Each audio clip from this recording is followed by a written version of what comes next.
Varun Tej 'matka' movie November 14న రాబోతుంది. ఈ మేరకు ఆదివారం నాడు వైజాగ్‌లో గ్రాండ్‌గా ప్రీ రిలీజ్ ఈవెంట్ నిర్వహించారు.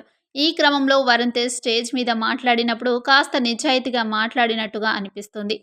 తన పోయిన సినిమాలని గుర్తు చేసుకుంటూ మాట్లాడాడు. కొత్త ప్రయత్నం చేస్తున్నట్లుగా చెప్పుకొచ్చాడు. సినిమాలు పోయినప్పుడు కాస్త బాధగా అనిపిస్తుందని, ఆ టైంలోనే ఫ్యామిలీ సపోర్ట్ ఉంటుందని, తన అన్న రామ్ చరణ్ తనకు అండగా నిలుస్తాడని, మోరల్ సపోర్ట్ ఇస్తాడని చెప్పుకొచ్చాడు. 100 మాటలు మాట్లాడాల్సిన పని లేదు. తన అన్న రామ్ చరణ్ భుజం మీద చెయ్యి వేస్తే చాలని అన్నాడు. అలా మట్కా గురించి చెబుతూ మధ్యలో ఫ్యామిలీ గురించి వరుణ్ తేజ్ చెప్పాడు. పెదనాన్న, బాబాయ్, అన్న గురించి ఎందుకు పదే పదే చెబుతావని తనను అంతా అడుగుతారట.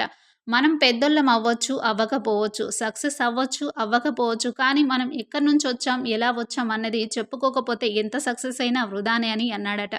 ఈ మాటలు మాత్రం అల్లు అర్జున్ మీద కౌంటర్‌లే అని నెటిజన్లు ఫిక్స్ అయ్యారు. బన్నీ ఈ మధ్య స్టేజ్ ఎక్కితే తనని తాను గొప్పగా ప్రాజెక్ట్ చేసుకుంటున్నాడు. ఏ సహకారం లేకుండా ఒంటరిగానే ఇంతటి స్థాయికి వచ్చినట్లుగా చెప్పుకుంటున్నాడు. ఒకప్పటిలా ఎక్కడ కూడా మెగా నామస్మరణం చేయలేదు. అలా మెగా హీరో అనే ట్యాగ్‌ని బన్నీ ఎప్పుడో దూరం పెట్టాడన్న సంగతి అందరికీ తెలిసిందే.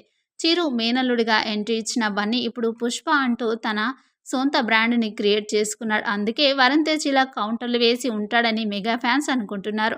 చిరు, పవన్, రామ్ చరణ్ పేర్లు తీయకపోతే వరుణ్ తేజ్ మట్కాకి టికెట్లు తెగవు. అందుకే ఇలా మాట్లాడాడని బన్నీ ఫ్యాన్స్ ట్రోలింగ్ చేస్తున్నారు. మొత్తానికి వరుణ్ తేజ్ స్పీచ్ మాత్రం మరోసారి మెగా వర్సెస్ అల్లు అనే దానికి తెరలేపినట్లయింది.